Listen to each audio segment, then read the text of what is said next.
Muy buen día. En esta ocasión, mi compañera Alison y yo vamos a hablar respecto al dolor crónico y las implicaciones que tiene de este en la psicología de la salud. Eh, Vamos a desarrollar el contenido de esta presentación en estos 6 módulos de información, el cual sería una introducción. En la introducción vamos a comprender qué es lo que se conoce como dolor crónico, los tipos de dolor crónico, los antecedentes históricos, los modelos explicativos del dolor crónico. Esto puede ser visto desde el modelo biomédico.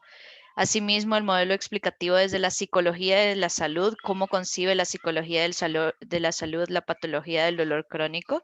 Vamos a abarcar principales estrategias de intervención desde diversos enfoques de la psicología de la salud o de la psicología misma, los efectos y las implicaciones que tiene la enfermedad tanto en la calidad de vida del paciente y pues las conclusiones a las que llegamos con mi compañera junto con este trabajo de investigación. En primer lugar, es importante hacer una valoración respecto a qué es el dolor crónico, qué es lo que se considera como dolor crónico. Según la Asociación Internacional del Estudio del Dolor, que por sus siglas en inglés se abrevia AISP, en el 2020, en una reciente publicación, definen el dolor crónico como una experiencia sensorial y emocional desagradable asociada específicamente con un daño en el tejido, sea este un daño real o sea un daño potencial. Por otro lado, en cuanto a una de las definiciones más acertadas que como grupo encontramos, se encuentra la parte de Melsey y Bolduc, los cuales definen el dolor crónico en 1994 como al dolor el cual persiste por un periodo de más de 3 meses y en la cual la intensidad se convierte de moderada a crítica, la cual puede resultar en una acción incapacitante afectando el rendimiento laboral, escolar o en sí de las relaciones interpersonales de los individuos que la padecen, afectando esta no a un grupo en específico o haciendo diferenciación alguna entre edad o género, sino que es una afectación que involucra tanto a hombres y mujeres de diversas edades. Eh, Algo importante y que es muy pues valioso de verificar son las vertientes etimológicas del dolor, o sea, de dónde proviene el dolor o cuáles son las concepciones que se le han atribuido a lo largo de la historia al dolor mismo. Por un lado, el dolor siempre es una o siempre se ha considerado una experiencia personal que está influenciada por factores biológicos, psicológicos y sociales, por lo cual se considera que la variación o la intensidad del mismo puede estar guiada o puede estar influenciada por la percepción misma del individuo. Luego, a pesar de que se considera que el dolor ha tenido un papel adaptativo a lo largo de la historia, sí puede tener efectos o efectos, mejor dicho, adversos sobre la función del bienestar psicológico y social. Quiere decir que a pesar de que por un lado están las posturas que defienden que el dolor mismo es una forma de poder defender al cuerpo y de poder alertar o una forma de alerta, sí también puede tener implicaciones que afecten el desempeño social y el bienestar psicológico, el bienestar subjetivo de cada individuo. Luego, no se puede inferir que el dolor afecta únicamente la actividad de las neuronas sensoriales, que es como algunos modelos lo conciben. De hecho, el modelo biomédico es como bien tajante en ese sentido, en el cual dice, ok, el dolor crónico es una afectación que altera únicamente los tejidos tisulares y por ende es algo con lo que el paciente tiene que lidiar y todo esto se da en relación a la actividad de las neuronas y porque hay un fallo en la sensación o en la activación de las neuronas, es por eso que existe el dolor crónico. Luego, el concepto del dolor es aprendido a lo largo de las experiencias de vida y acá retomamos el punto 1 y el punto 2, que a pesar de que a lo largo de la historia sí se ha concebido de que el dolor es algo que en cierta medida ayuda y alerta al ser humano, por lo general viene a ser parte de un aprendizaje. De pequeños a los niños se les enseña o se les educa en cierta medida de que el sentir dolor es una experiencia negativa. De hecho, el cuerpo mismo lo identifica como una experiencia negativa, por lo cual eso va a depender también, o la percepción de este tipo de dolor va a depender mucho del umbral que cada uno de los individuos tenga. En cuanto al concepto de dolor, que si es aprendido o no, hay bastante discusión en relación a ello y hay muchos científicos que debaten esta vertiente etimológica. em, pero hay muchos otros que lo defienden y que es muy, muy grande la evidencia también que aporta esta información. Por otro lado, en nuestra investigación quisimos centrarnos justamente en dos tipos de dolor en específico, que la categorización del dolor va a variar debido a muchas vertientes que lo explican. Por un lado, podemos hablar del dolor nocioséptico y el neuropático, que podríamos decir que el dolor nocioséptico es aquel que todos hemos experimentado, perdón, en alguna etapa de nuestra vida, que se puede dar desde un machucón con una puerta hasta una lesión de una fractura. Sin embargo, se establece que el dolor neuropático es aquel que ya tiene una implicación y que está realmente relacionado con la afectación de los tejidos tisulares. Em, por lo cual, creemos que esta definición se apega mucho al concepto que nosotros hemos identificado respecto al dolor crónico, pero no da una explicación general o no hace una explicación o no es tan específico en cuanto a qué lo causa o a qué lo provoca. Sin embargo, estos dos tipos de dolores que hemos logrado identificar, que por un lado es el dolor crónico benigno, que este es cuando el dolor se extiende por un periodo de 3 a 6 meses, siempre y cuando no esté relacionado con alguna otra enfermedad, pues, y eso hace que se diferencia del dolor agudo. Por otro lado, el dolor crónico maligno es aquel que está relativamente o que está relacionado directamente con un paciente de carácter oncológico, por lo cual este constituye una urgencia porque en muchas ocasiones no se sabe identificar si el dolor que el paciente está experimentando es debido a la enfermedad que él ya tiene, en este caso cualquier tipo de cáncer que él presente, o si pueda ser un síntoma mismo de la enfermedad o una enfermedad aparte, por lo cual sí es importante darle atención lo más pronto posible y sobre todo en este caso entrenar al paciente para poder modular o mejorar esa situación o el estilo de vida.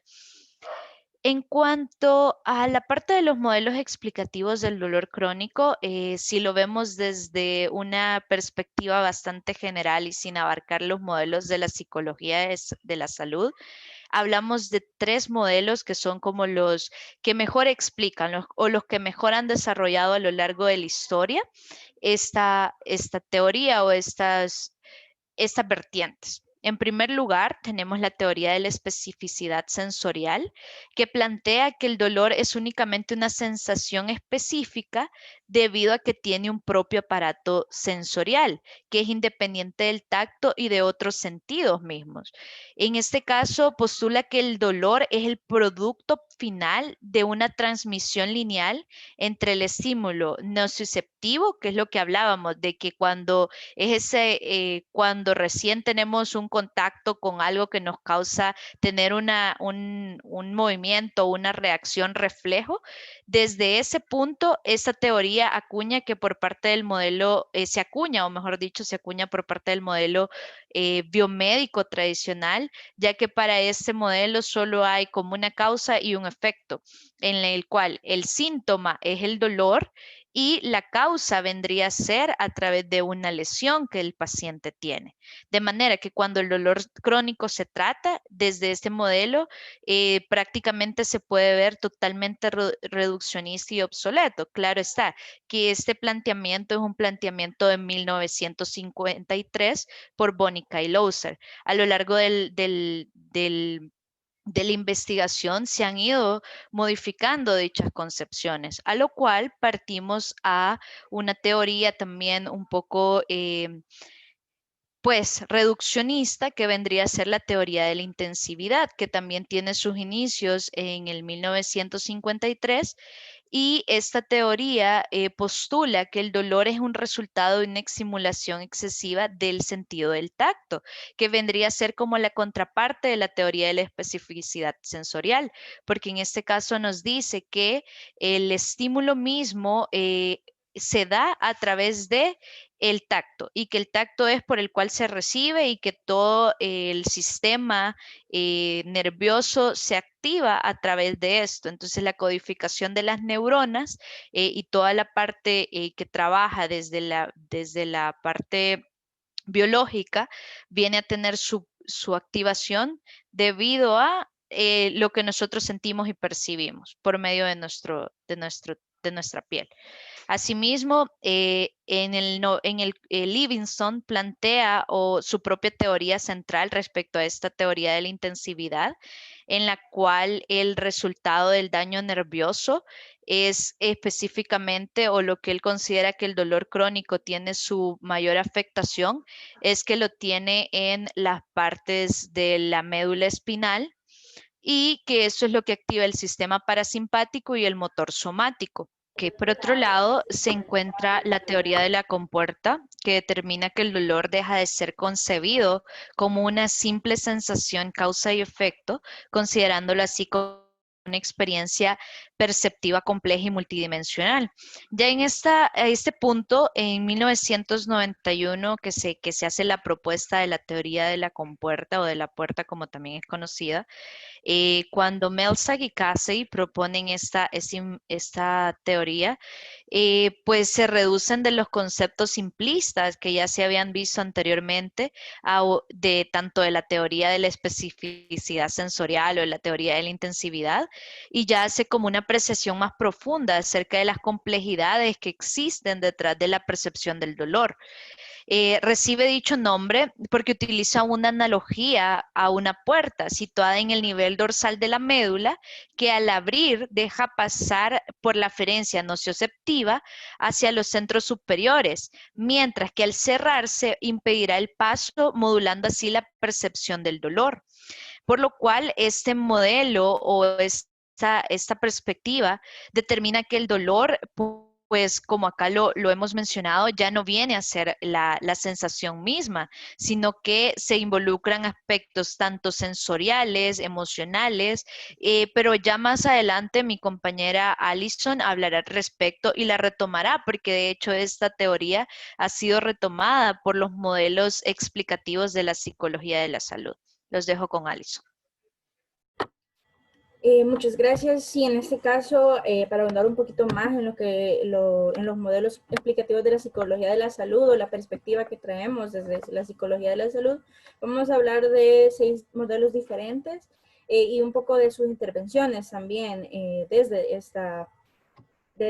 la salud.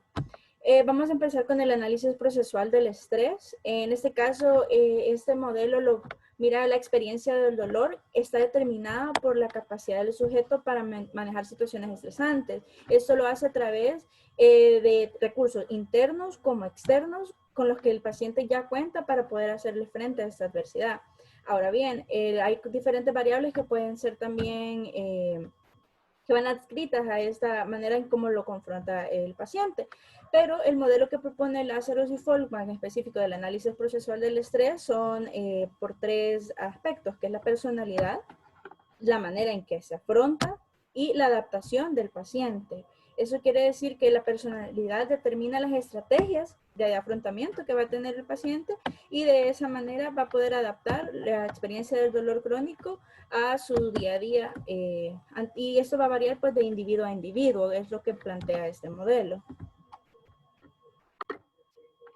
Ahora bien, el modelo tridimensional de Melzack y Casey es un poco diferente. Ellos manifiestan que el dolor crónico es una experiencia multidimensional que abarca tres esferas. La esfera sensorial discriminativa está más relacionada con todos los factores biológicos, es decir, la transmisión de la estimulación nociceptiva, como nos hablaba el compañero anteriormente, de donde se ha producido el daño y determina así los factores como la intensidad del dolor, los parámetros de urgencia, y desde esta esfera el tratamiento suele ser solamente biomédico, es decir, a través de la administración de fármacos, todo con medicina.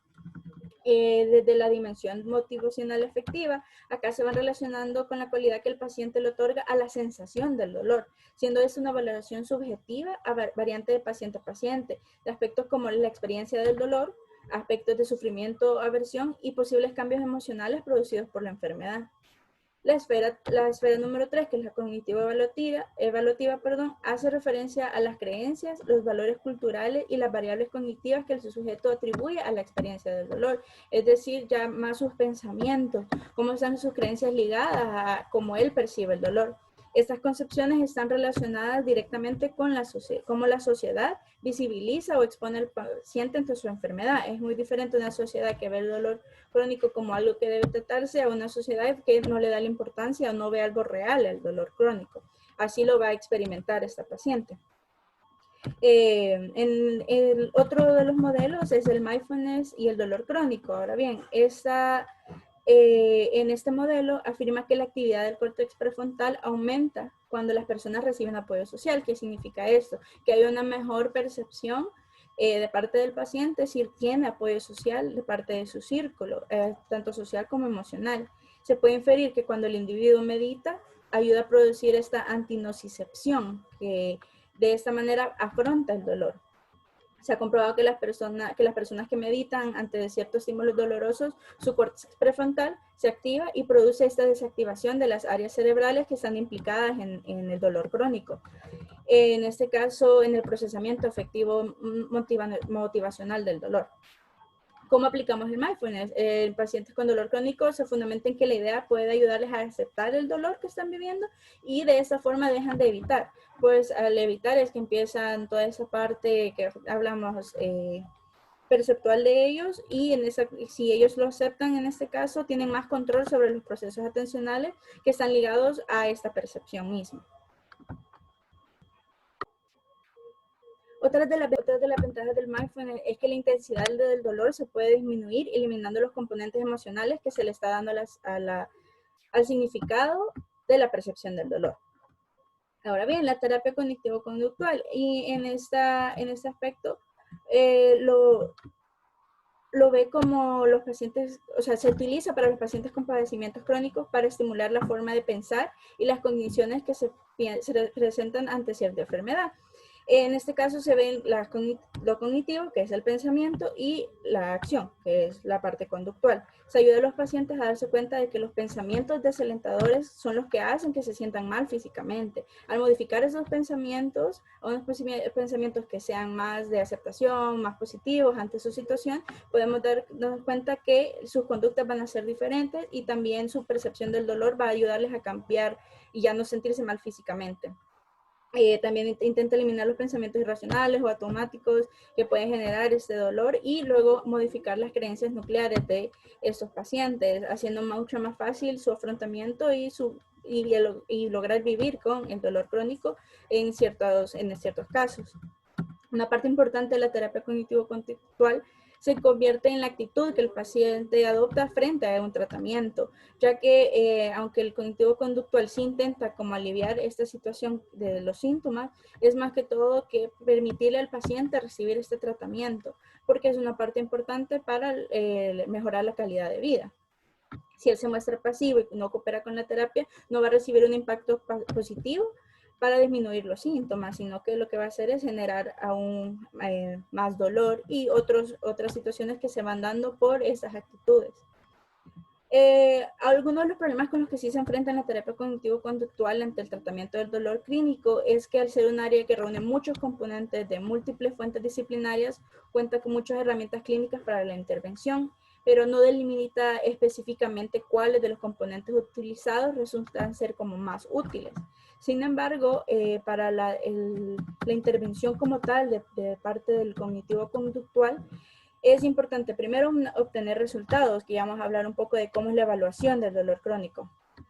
En este caso, luego se busca modificar los aspectos evaluativos y atencionales de la percepción del dolor. No, si quieres regresar a la anterior. Ahí, con la terapia, gracias. Modificar los aspectos evolutivos y atencionales de la percepción del dolor, y se dota al paciente de esas estrategias que le permitan reducir esa intensidad y esa aversividad que están experimentando. Esto hace que sus conductas y sus pensamientos ya sean alterados a forma que le permita comenzar a vivir con ese dolor crónico o reducir sus síntomas. Lo hace a través de 3 fases. La fase educacional o de conceptualización, que es explicar en qué consiste el dolor. Es una psicoeducación que se le brinda a partir del cognitivo conductual y se ayuda a comprender al paciente de dónde proviene el dolor y los efectos emocionales que está experimentando en ese momento. Al concluir esta fase, pasa a la fase de adquisición y entrenamiento de habilidades específicas. Acá se crean y se hacen unos roleplays para las técnicas de afrontamiento, porque así primero el paciente puede identificarlo. Todo lo que aprendimos en la parte de la psicoeducación podemos ahondar ya en situaciones hipotéticas donde ellos estén todavía en control. También en esta fase se trabaja la relajación, el control de la atención y las respuestas emocionales, las cuales también se trabajan con las dimensiones que mencionamos anteriormente, la sensorial discriminativa, la emocional afectiva y la cognitivo evaluativa, se trabaja de la misma forma. Y se termina ya con la fase de la aplicación de práctica. Aquí las técnicas que aprendimos de manera hipotética anteriormente y a través de las dimensiones, entonces se empiezan a aplicar a la vida real. También se utiliza el roleplay, ensayos imaginados y ejercicios ya de exposición meramente para mejorar la calidad de vida de estos pacientes.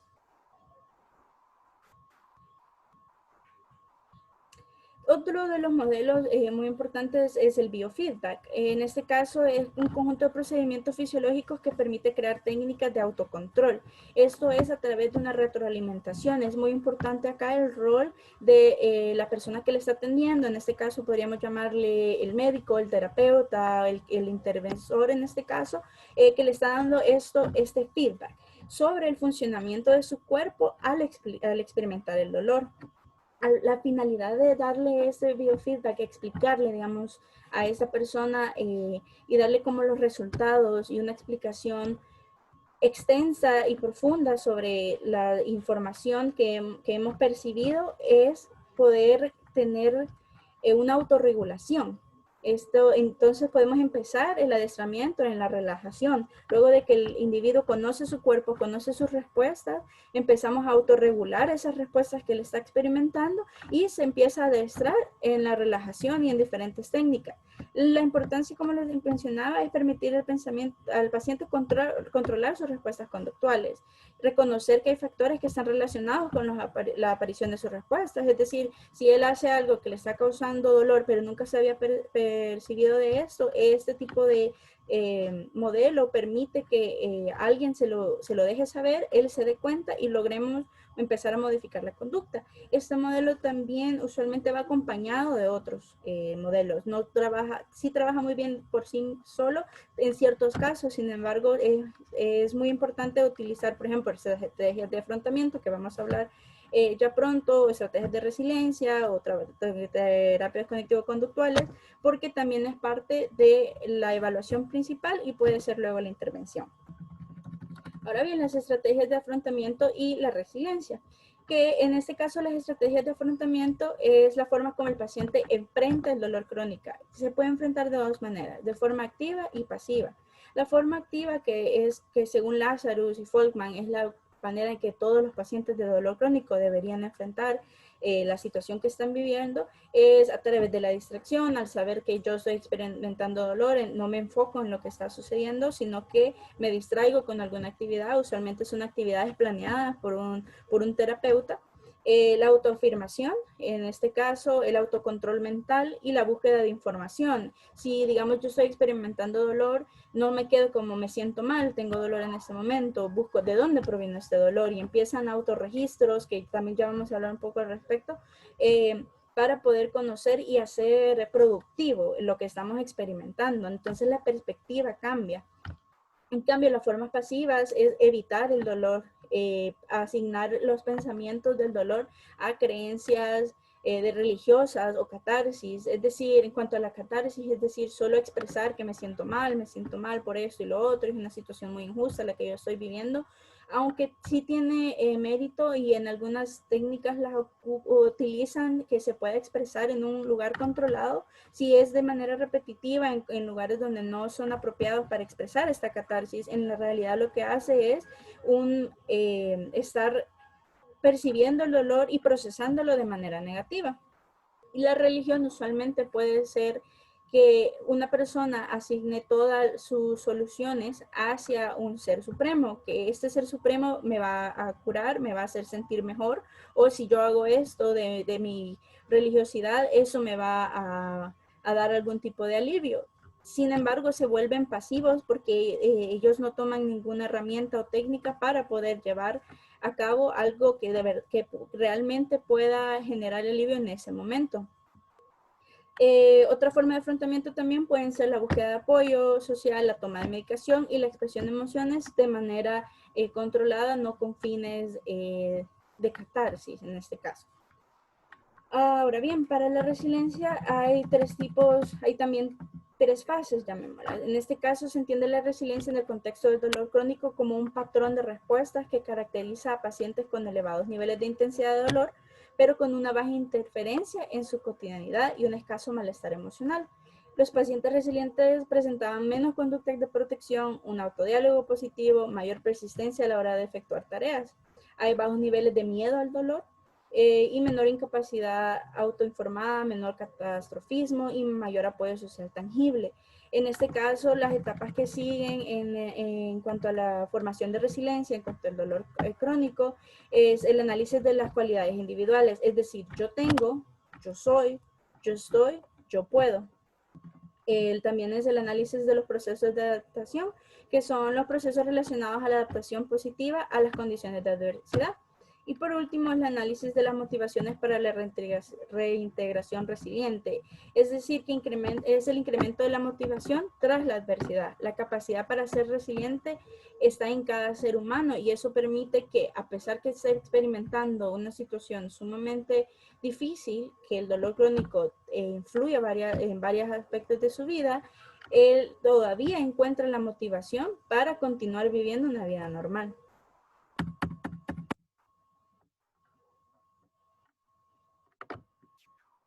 Ahora bien, las principales estrategias de intervención para poder comenzar con las intervenciones que les mencionaba anteriormente, primero tenemos que tener una evaluación de la conducta. Podemos hacerlo de diferentes maneras y todas son muy importantes y se deben seguir a manera de pasos, por decir algo. Primero, para intervenir en el dolor crónico, la mayoría de las estrategias utilizadas comienzan con una evaluación del dolor.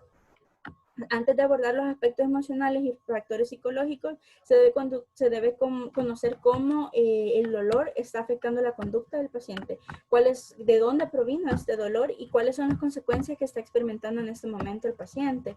Es importante saber la frecuencia con la que se tiene, las patologías que pueden estar asociadas, en dónde se localiza este dolor, también cuáles son las otras áreas afectadas por el dolor crónico, si está utilizando o no está utilizando fármacos, qué tanto tiempo dura este dolor y los eventos que lo están mejorando y empeorando, porque a partir de eso es que se empieza ya un tratamiento como tal o una intervención de parte de la psicología de la salud.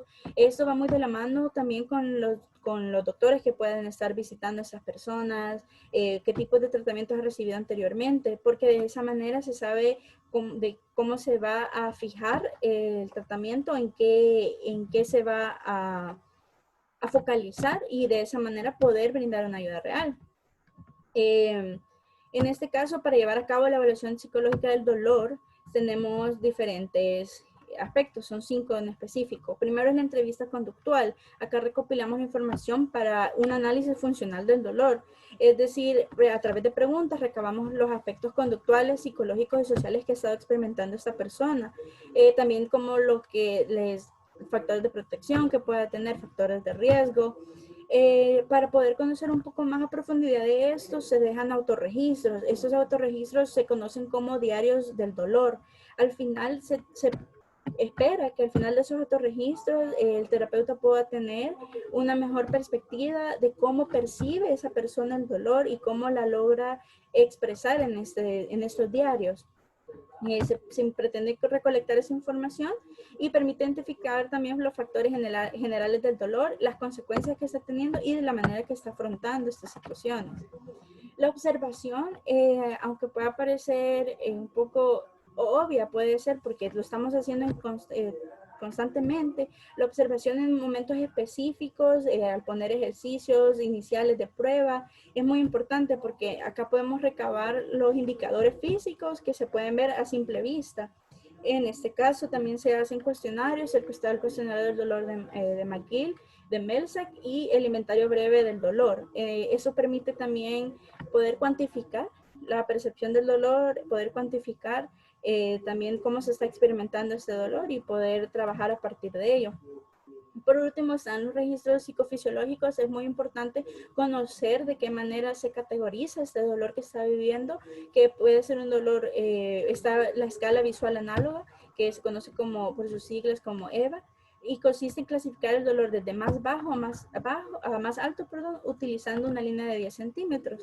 Está la escala del dolor facial, que se utiliza bastante con niños, que es posible clasificar el dolor y sus síntomas a través de una escala que tiene diferentes rostros o diferentes caritas. En este caso nos permite conocer en qué momentos clasifica su dolor como bajo, en qué significa clasificar su dolor como alto y poder darle una interpretación a todas las respuestas. Como esas estrategias de intervención deben utilizarse al principio antes de comenzar y seleccionar una metodología que se va a utilizar o algún modelo, y también debe seguirse utilizando a través de toda la intervención que se le brinda al paciente. De esta manera podemos registrar los avances, ya que con el dolor crónico es muy importante que se tenga en cuenta que si es una persona que lo va a experimentar por un periodo de tiempo extenso, es importante saber que el modelo que se está utilizando sea el más adecuado para esos pacientes. Ok, perfecto. Una vez ya hemos identificado cuáles son los diversos modelos y cuáles son algunas de las principales estrategias de intervención, sí no podemos dejar o pasar por alto que como toda enfermedad, el dolor crónico tiene ciertos efectos e implicaciones que esas van desde la escala afectiva, desde la esfera emocional, las laborales y educativas, porque como ya lo habíamos mencionado, eso no solo afecta a adultos o a personas ya de edad, sino que puede afectar incluso a menores, y pues los efectos o implicaciones sociales. Por un lado, las implicaciones afectivas sí, pues está a la base de que todos estos componentes son importantes para una buena calidad de vida o para definir la calidad de vida. Por un lado, la Organización Mundial de la Salud define la calidad de vida como una evaluación subjetiva que hace la persona acerca de la posición que ocupa en el sistema cultural y de la satisfacción que reporta con estos valores, guiando así esto, los logros y las expectativas respecto a ciertos estándares de vida. Y pues eso prácticamente, si lo relacionamos, podemos decir que está íntimamente ligado con cada una de estas esferas que estamos viendo. Por un lado, la parte afectiva se ve eh, pues afectada o se ve conmovida porque muchas personas que padecen dolor crónico, aparte de poder, como ya bien lo mencionaba Alison, tener una dificultad para la canalización de las emociones, asimismo para la familia resulta ser una parte de abordar muy específica, o sea, parten de que ahora ya el paciente tiene una enfermedad, tiene que tener un cuidado específico y en muchas ocasiones esta percepción, tanto que tiene la familia como el paciente, hace que la parte afectiva se debilite. Por otro lado, la parte emocional, muchos estudios han hablado y han recabado qué pasa en la parte emocional de cada uno de los pacientes.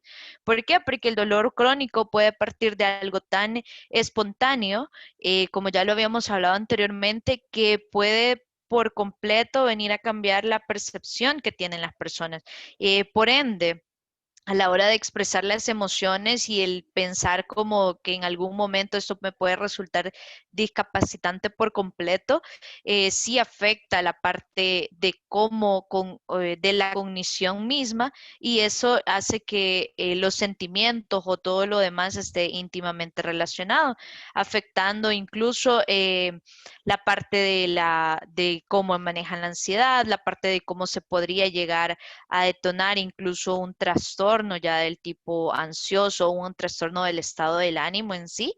En la parte laboral y educativa, sí, las personas que sufren de dolor crónico en muchas ocasiones tienen que abandonar su trabajo que tenían regularmente para hacer una actividad que sea menos demandante, e incluso se les pide o se les recomienda que reduzcan la cantidad de horas laborales que tienen. Esto obviamente va relacionado a la parte del autoconcepto también, y a todas las partes o a todas las esferas que ya habíamos hablado anteriormente. Y pues en último lugar, pero no menos importante, es la parte social.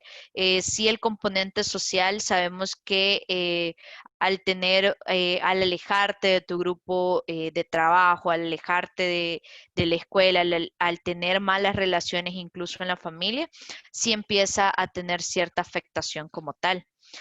Em, pues las conclusiones que como grupo realizamos respecto a esta investigación, pues una de las limitantes principales para la mejora de los síntomas en los pacientes, pues consiste en la fragmentación que tiene la atención médica como tal. En muchos de los países, incluidos El Salvador mismo, no se considera o no se percibe que el dolor crónico sea una enfermedad tangible y no se le da la valoración específica, lo cual hace que la fragmentación en el proceso de atención en muchas de las ocasiones se queda solo al nivel del modelo biomédico. Solo lo va a atender un doctor y le va a dar los fármacos, los analgésicos, lo que tenga que dar para aliviar el síntoma. Cuando ya hemos hablado que la implicación de la experiencia del dolor mismo tiene factores que afectan el bienestar psicológico del individuo. Por lo cual, pues una de las conclusiones igual que llegamos es que el desarrollo de programas multidimensionales y multidisciplinarios facilitarían en gran medida cómo el paciente percibe la enfermedad misma, cómo éste se logra cómo se logra afrontar, aceptar la enfermedad y por ende ser funcional en la sociedad. Eso le da una atención más óptima a nivel, pues, de recibir la atención. Y cuando nos referimos a un grupo multidisciplinario, sabemos que no solo tendría que trabajar del lado del médico, sino que también podríamos trabajar la parte psicológica, que es ahí donde nos competiría justamente realizar nuestra intervención. Las afectaciones en los esquemas psíquicos del paciente pueden resultar en malestar o sea, en un malestar mayor que el padecimiento mismo. Quiere decir que todas estas percepciones, todas estas cogniciones que el paciente tiene respecto a la enfermedad pueden resultar en un componente que desencadene otro tipo de patologías que van a hacer que la enfermedad misma tenga menos relevancia o que tenga menos padecimiento como tal que otras afecciones. El dolor crónico afecta principalmente la calidad de vida de los pacientes y esto puede llegar a ser incapacitante, como ya anteriormente lo mencionábamos. Y pues el dolor crónico no solo afecta al paciente que sufre o al paciente que padece la enfermedad, sino que este afecta a todo el grupo familiar y todo el círculo de red de apoyo que el paciente mismo tenga. En este caso, esto sería toda nuestra intervención. Muchísimas gracias por su atención.